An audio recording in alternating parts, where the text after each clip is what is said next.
gents, it's Nickaway here from Breakaway Tackle. I've got a real good guest today. David Sikes, outdoor ride for the Caller Times, was for years now. One of the best photographers in the area, selling his photographs everywhere. Very involved in conservation. Been in the game a long time. We met on the beach in '98. I'll always remember that day because Ralph Wade was fishing the wreck of the 39. And he proceeded to bend David's ear. He did. He said, I was one of the reasons for the downfall of pins. And he was talking about too many anglers out there getting in his way. And he blamed my predecessor, Buddy Golf, That's right. and me. And eventually, me and Ralph got to be pretty good friends. Oh, you were? Yeah, I know. Yeah. It turned out okay. He warmed up to me later. But he was hilarious. That initial introduction, though, was a little rough. Now, I think you were fishing with me that day, wasn't it? It may have been. Yeah, we stopped to speak to Ralph. Yeah. But I remember it was only about 2 weeks and then you were the best of friends. That was Ralph to a T. And he always wanted to show people the inside of his truck and all the lures. It's beautiful. And he'd always stop and give you a cup of coffee. Yeah, I think both my story of his life and your story of his life, if anybody gets a chance to maybe look at that, and I'm sure mine are still archived, but he was an interesting fellow. Oh, he was a character. He was. Spent 23 days on a life raft by himself. Yeah, and, amazing I don't remember story. all the details, but I guess he was a military veteran, and he got blown off a Japanese dive bomber, hit a ship he was on, and it blew him off the ship. And he says, if you look close at that ship, the wreckage of that ship, you can see my back print on the end of that turret. Anyhow, it threw him in the drink. There was an amazing story to it. He had rescued, or their boat had rescued a pilot a year before, and the pilot had a miniature life raft which he gave to Ralph. Really? And Ralph wore that on his belt for a year, and everyone laughed at him.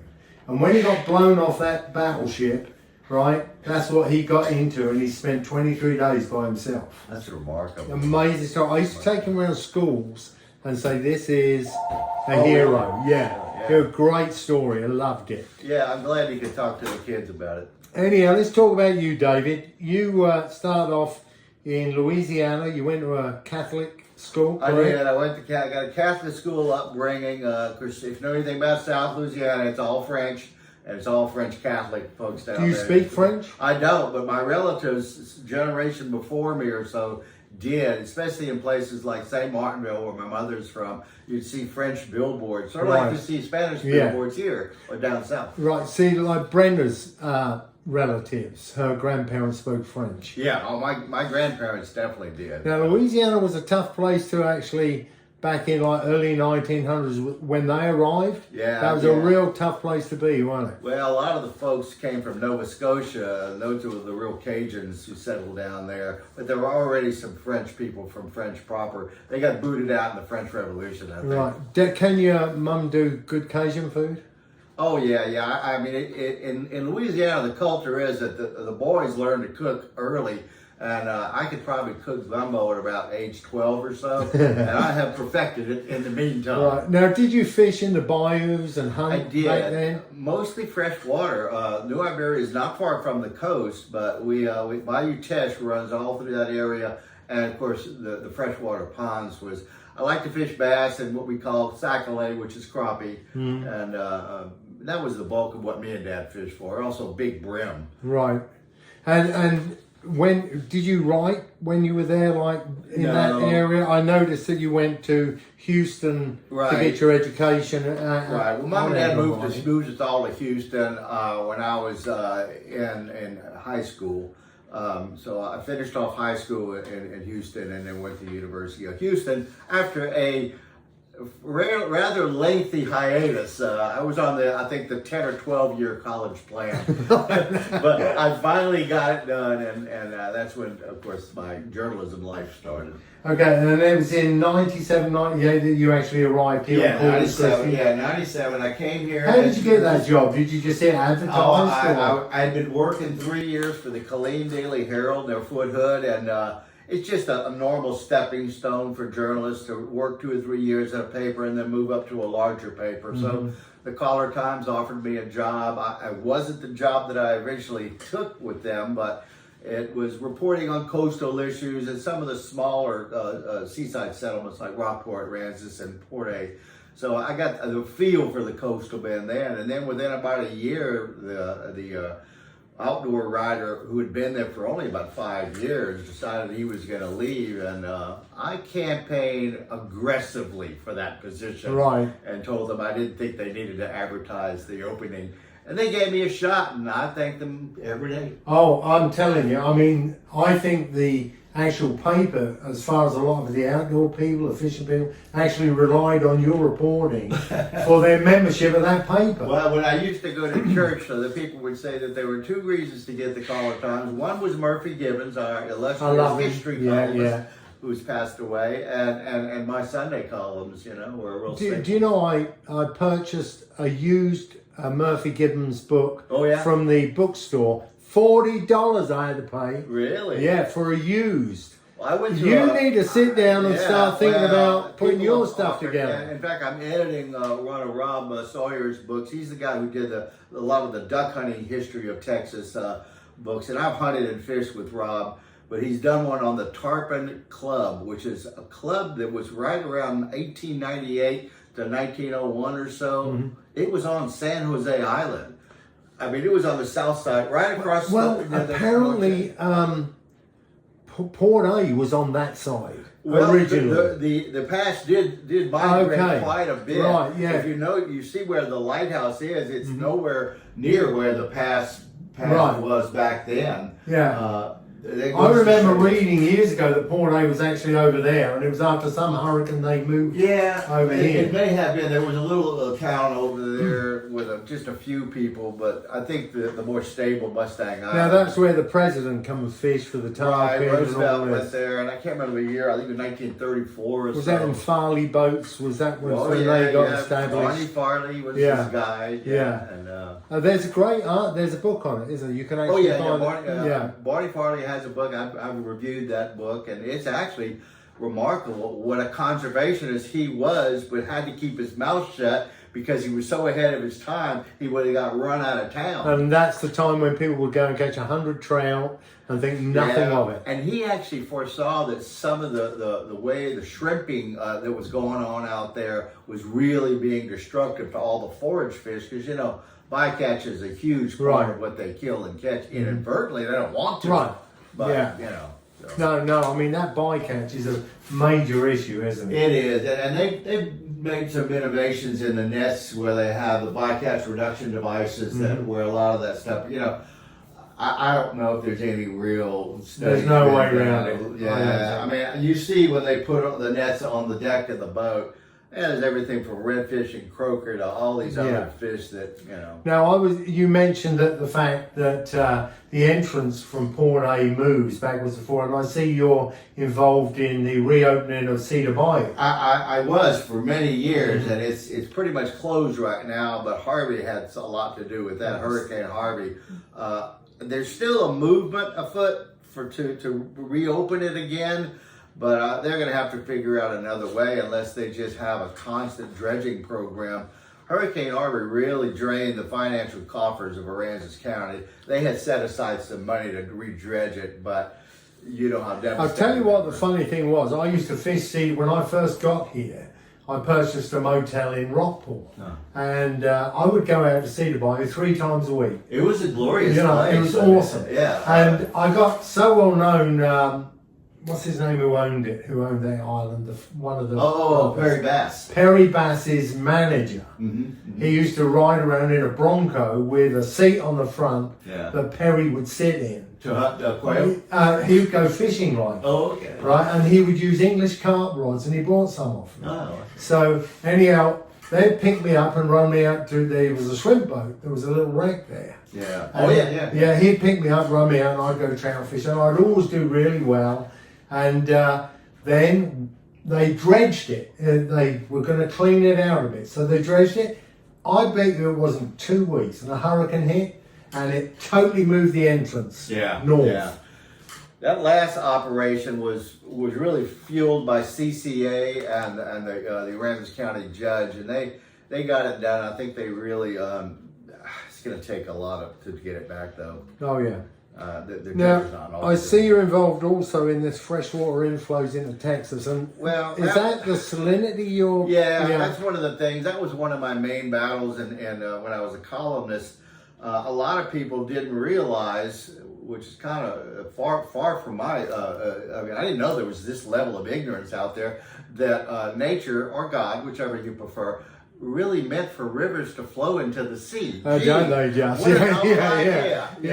Yes. And so the very lifeblood, the lifeblood of our bays and our fishery here depends on a certain level of freshwater inflows, and wasting water is probably the culprit that drains too much of our fresh water. I mean, 30-minute showers in St. Augustine grass and stuff like that. It's not really a conservation kind of minded way to go. Right. What always amazed me was the salinity factor down by Baffin, I believe, is 17 times higher than the Gulf. Right. It's I'm not sure about there, but you're still getting these monstrous trout out. Well, part of the thing is the evolution of the Laguna Madre has evolved over thousands of years to maintain life in that high salinity, whereas like the fish who live in Nueces Bay, which is where Nueces River flows, are not accustomed to that kind of salinity. No, right. So they've adapted genetically to, Okay.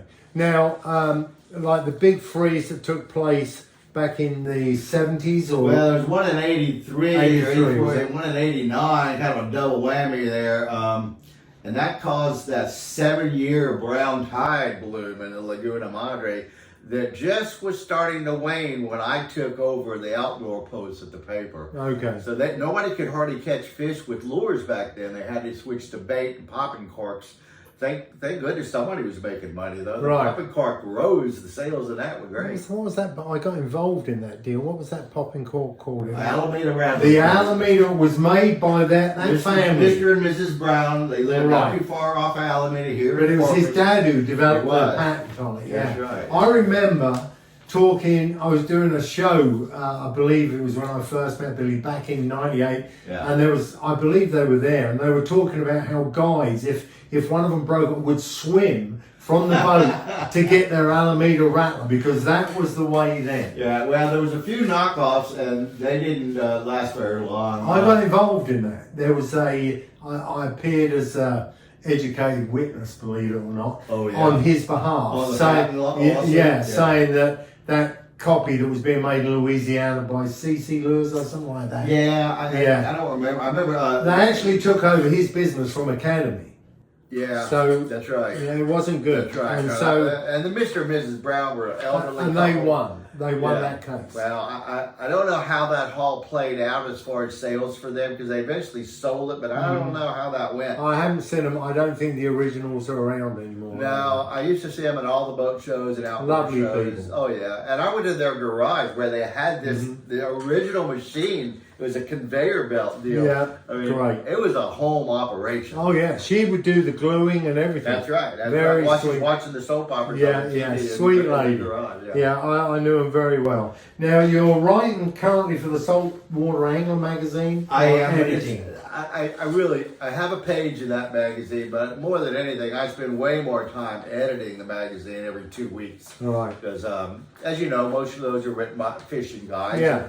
And we wanted to kind of up the professional level of them. So, we went from a text message articles to more double spaced and we didn't let them use the word through, THRU, and little things like that. No all caps or 10 exclamation points. None of that. So you were sorting it out. Yeah, and that's good. I mean, that magazine's well respected around here at the moment, isn't it? Well, I hope so. Ron Henney is done. Who's he's the third owner. Tom Nix started it, and then Ron Banking took over, and then Ron Henney took over for him. And Ron and I used to work at the Caller Times together, so he's got a background in print journalism. Was it Tom Nix actually dropped dead while he was delivering? He was. He was. I've got some of his. I've got some. He was at the print show. Yes. I have one of his originals because I did some stories on him for the magazine later, and I went and visited his longtime girlfriend, and she gave me a couple of them. I think what happened, he came in our shop, dropped some off, then I heard he'd died. What was the name of the print and I print kept shop? all them that. I see. So I kept all them that he was final one. the final delivery. Yeah, that's good. Yeah. Tom was a pretty colorful character. You know, he was on the school board. He was a weatherman for Channel 3, I believe, for a long time, and he loved doing what he did. I think they did some real interesting. I think he was involved in an interesting story where he fried up hardhead and trout and offered it to people, comparison, and they couldn't tell the difference. Golly, I know. I tried years ago. Caught some hard-headed Galveston, and I decided I would try to fillet them. It was the mushiest gray fillet you'll ever see. I know how to fry fish. Right. Come on. That didn't work. I don't know. I think some of these people are pulling your leg. But Okay. I mean, there was a whole article in a magazine years ago out of Florida about how to prepare Jack Crevalle for the table. And it turned out it was the April issue, and it came out on April 1st. Well, shall I tell you something? The weirdest thing you're not going to believe. I had a man standing in here 5 minutes ago who said he caught a Jack Crevalle, took it home and cooked it, and it was beautiful. He just this minute said it. Well, it's the weirdest thing. I don't know why they would taste bad. I No. don't know why tarpon would taste bad. Correct. I had a friend who was he was working on an island off North Africa, and he thought he was eating tuna for a year until he saw them taking the backstrap out of Jack's, and that's what he'd been eating. Wow. And he said it was just the backstrap. Well, you know, growing up in Louisiana, white people did not eat alligator gar. No. And Or carp. when I got here, this old Cajun guy I know prepared me or filleted some gar for me, and it's got the texture of shark. It's a real firm meat. It stands up to grilling really well. I think that was a perpetuated myth to keep us from Well, eating I started eating them smooth skin puffers last year. Oh yeah? Yeah, I mean everyone was scared to death of them.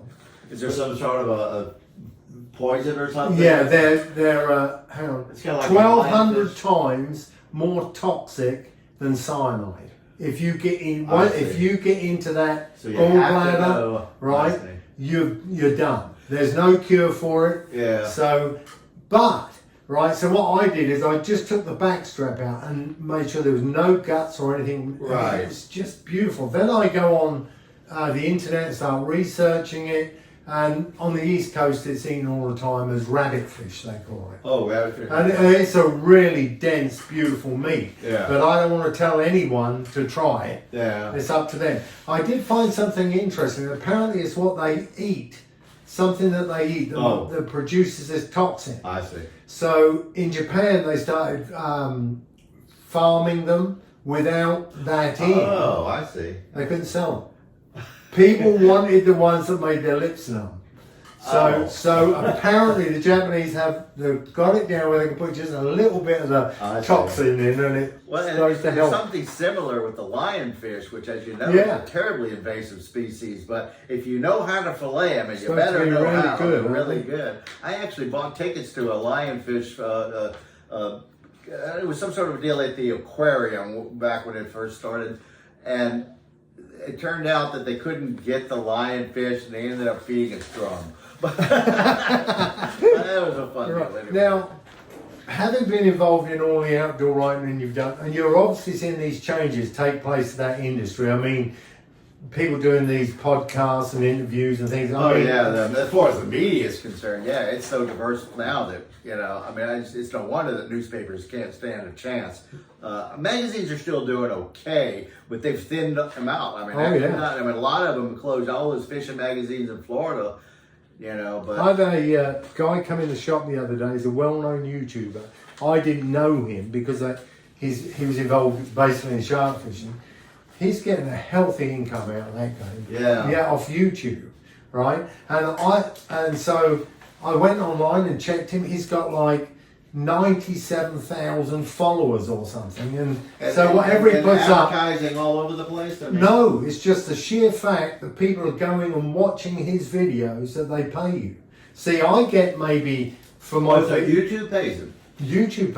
Okay, yeah. Yeah, it comes to you through It's kind of as a like check. the deal that you told me when you Yeah. got over a certain number of hits. That's right. Yeah. And like I do my weather reports, they pay me for that. Yeah. Right? It's not a great nothing like he's Right. getting, but Right. because it's just a But it report. can grow as you're. Oh yeah, I mean, I get a car payment out of it. Oh, well. I mean, that's better than a poke in the eye with a sharp Yeah, stick. yeah. So, but you know, I was like someone like yourself, who's got the knowledge, and you went to college and all that.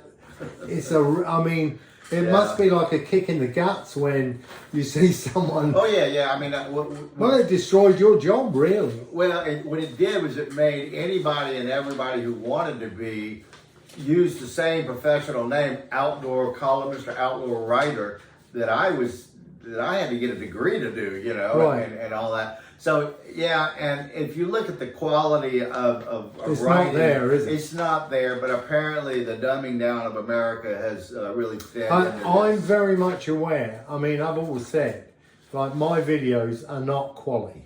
I guarantee you.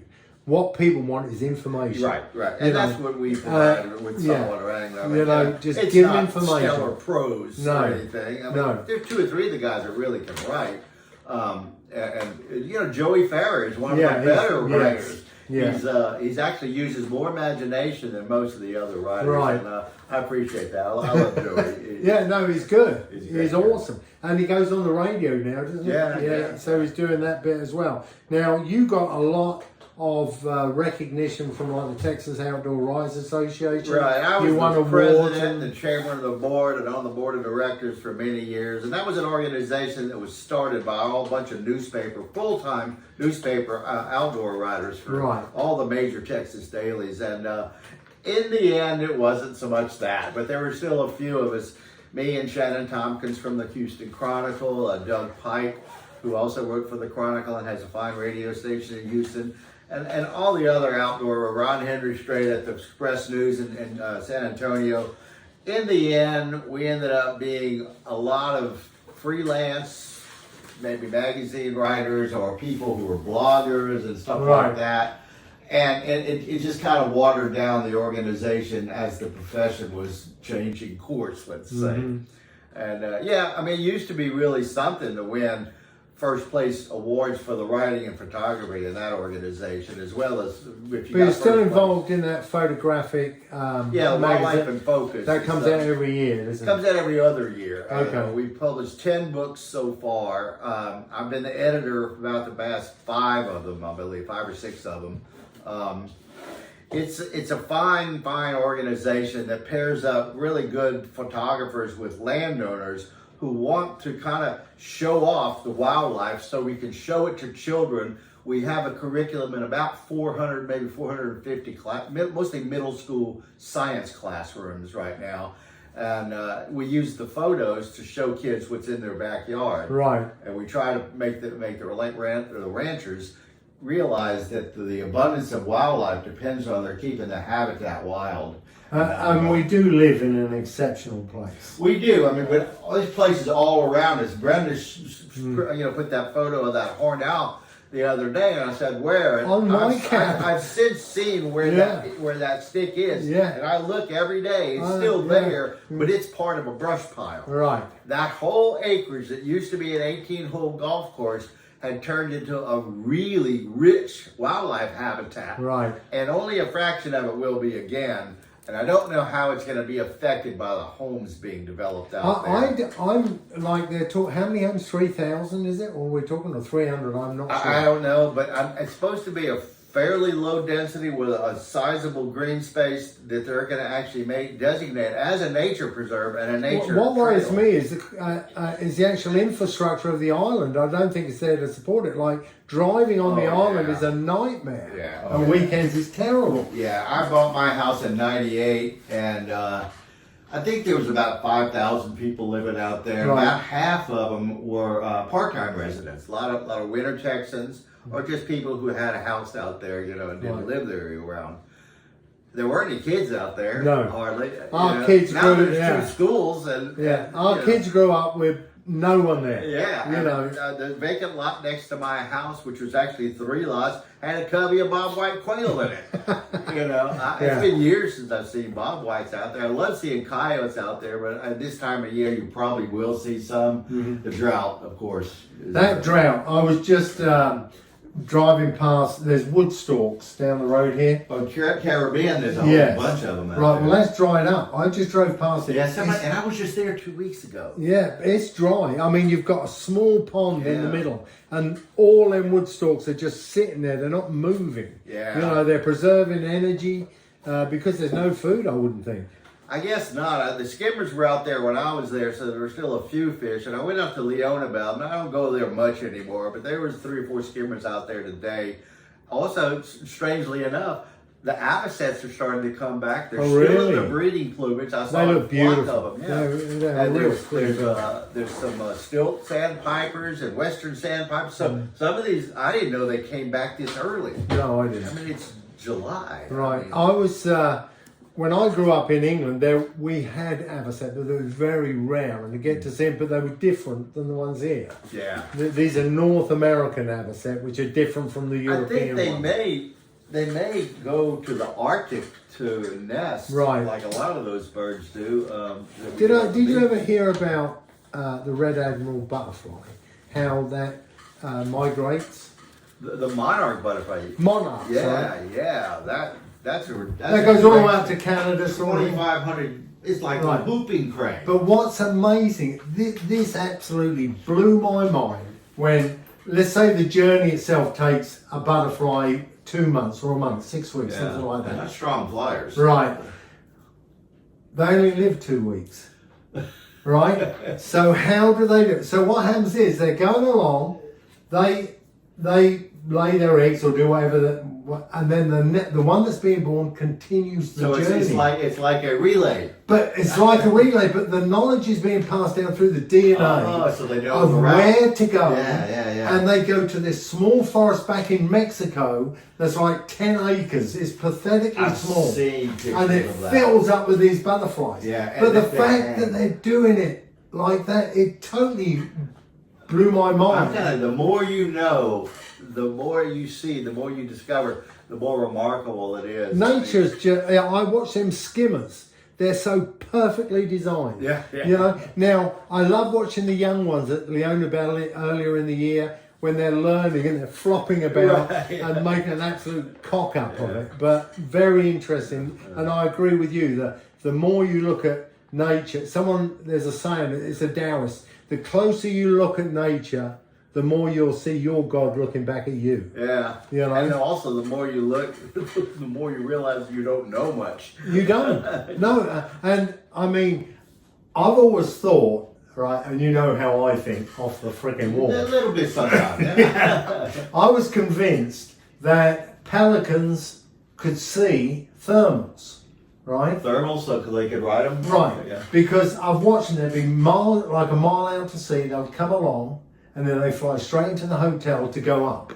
And then out they go again. Yeah. Right? So I was thinking they see a different colour or something. They're seeing this heat. It may be pressure though, barometric pressure is... Well, there's an article out now where they see different to us. Oh, they are picking up different signs. It's like some of these butterflies and things, beautiful colour, but then when something's looking at in nature, they look totally different. Yeah. They get a different input on it. Well, I mean, think of the bats. I mean, the sonar of bats. I saw a little documentary the other day.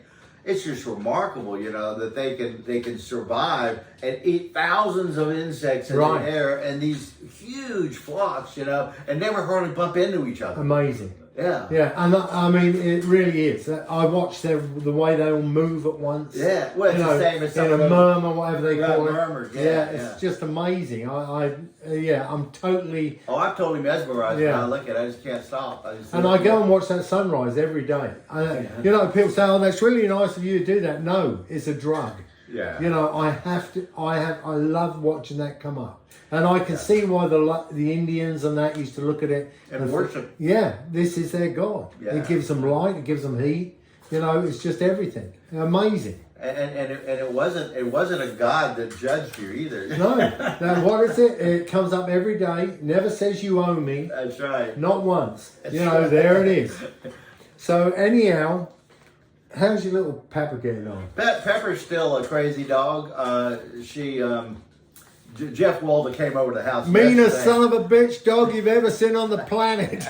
She warmed up to No, she's lovely. She's good with me. But she warmed up to Jeff during the freeze, I believe it was. We were together, and he finally came up. You got to be patient with a dog who's scared of every stranger. Right. But she's still so darn cute. You know, everybody wants to approach she's her. lovely. And you know, it's such a stressful time for her. And I feel sorry for those the guys who come to the door to deliver my prints, you know, with UPS and all that. They hear this real commotion on the other side of the door. Yeah, there it is. She's a little sweetie, and she has warmed to me.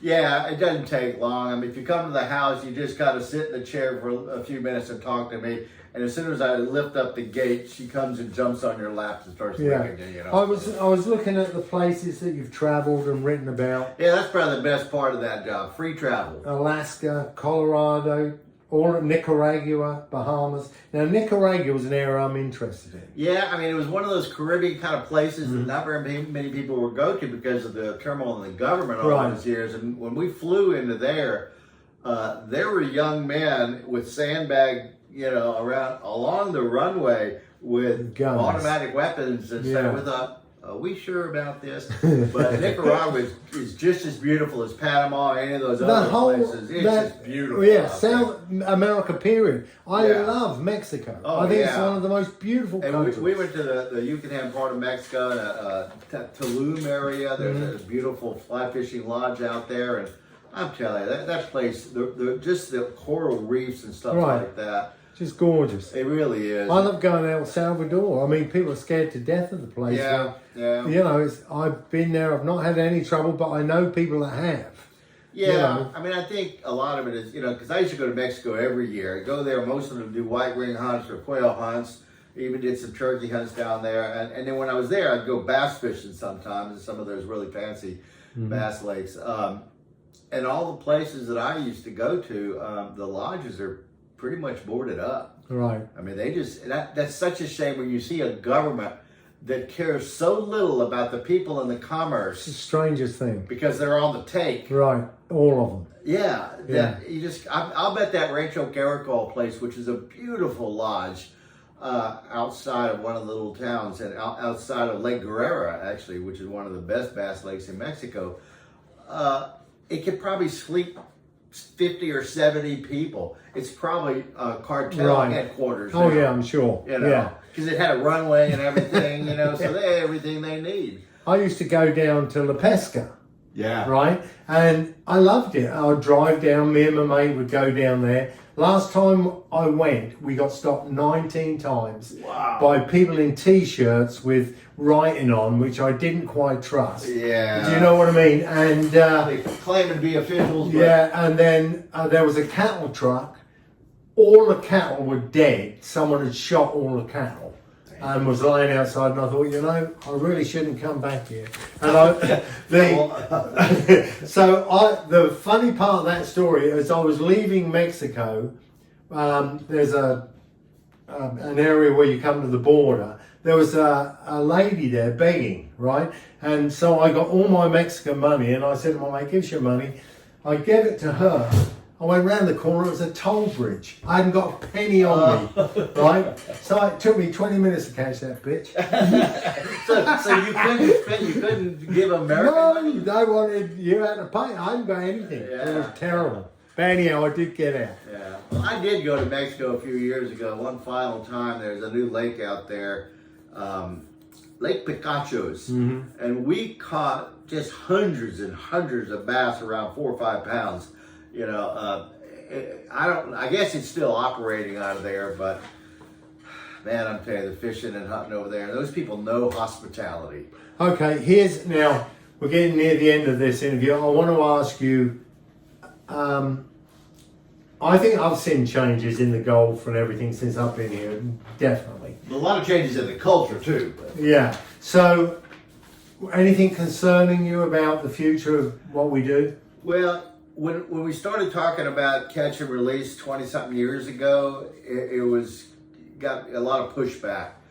But now I'm seeing, especially since I'm editing the magazine and reading all these guides and other fishermen write about what their practice is. If they're not lying, it sounds to me like the conservation kind of mindset of the fishing culture has swung the other way and is really getting more conservation minded. That's good. Which, you know, we knew it would take a generation, and that's about how long it took. Right. You know, I mean, there's still do-gooders out there and not so do-gooders out there. But, you know, I think the new upcoming generation of anglers is, I mean, there wasn't that much pushback on the 3 trout limit. Right. You know, whereas I started out, you know, me and Tyler followed that trout, and he was on the committee, and I went to all the meetings.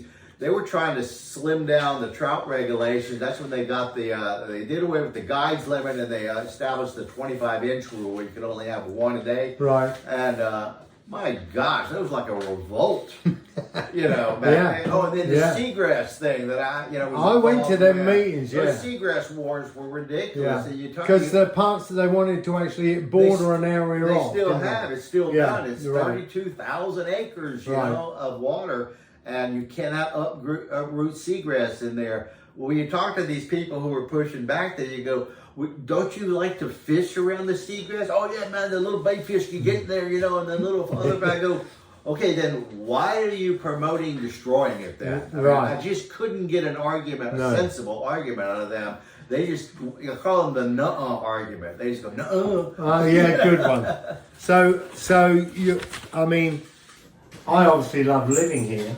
But I'm seeing environmental changes that I'm concerned about. You know, and I don't know if anyone. I think I had an awesome time being here, and I think the people before me more likely had a better time. Yeah. Do you know what I mean? Well, we've definitely noticed a lifestyle change. Yes. I mean, the traffic is just really getting out of hand. And partially the heat, because we're older now, is I don't care to get out in the middle of the day much anymore. Right, it's tough. That's why I see those sunrisers, you know. In fact, I miss our little picnic table talks. When Bob Hall Pier gets back and going, we have to do it again. That. They were really interesting. It was a daily thing, and we knew we were both going to be there at that time. And I really do want to bring the little dog out there so she can get accustomed to people again. I don't know. The environment, it moves more slowly than we know, I believe, and a lot of the things that are happening are probably cyclical, and we're not old enough, we don't live long enough to see it. Right. But I mean, I just think that we're putting pressure on, mainly because of stuff like, you know, bad water being pushed out into the Gulf, and you know, nitrates and all this shit. It seems like I've noticed it seems to have gone north more. It's now going towards Florida. They're getting the red tide. They're getting the Sargasso. Well, they're getting it from the Okeechobee runoff, though, and that, of course, is all about big sugar and all that. Right. There's always something going on. Oh, yeah. That's degrading the thing. And the trouble is we rely on it so strongly. Yeah. You know, it's like, can we stop people using it? If you do, we're not going to have X. Well, and that's what Flatsworthy, the other nonprofit that I'm with, and I spent a lot of time with Chuck Nizer at Flatsworthy. We're trying to encourage better behavior on the water and discourage or really put a negative stigma on the destructive behavior, like running shorelines and running through grass and things like that. We're hoping that that's catching on, and I believe it is. But the pressure on our bays right now is twice as much as it was when we were, first got here. So, if you're gonna have more people, you're gonna have to be more careful. Right. It just have to be. We're not talking about airboaters versus kayakers anymore. No. We're just saying everybody has a right to enjoy it. It's a public resource. Yeah. And nobody has a right to ruin it for the rest of us. Or abuse it. Yeah. When I see like people leaving litter on beaches and stuff, it drives me crazy. I don't get that. I really just it's just ridiculous. There's a trash can right there. And they'll leave all their crap 100 yards from it.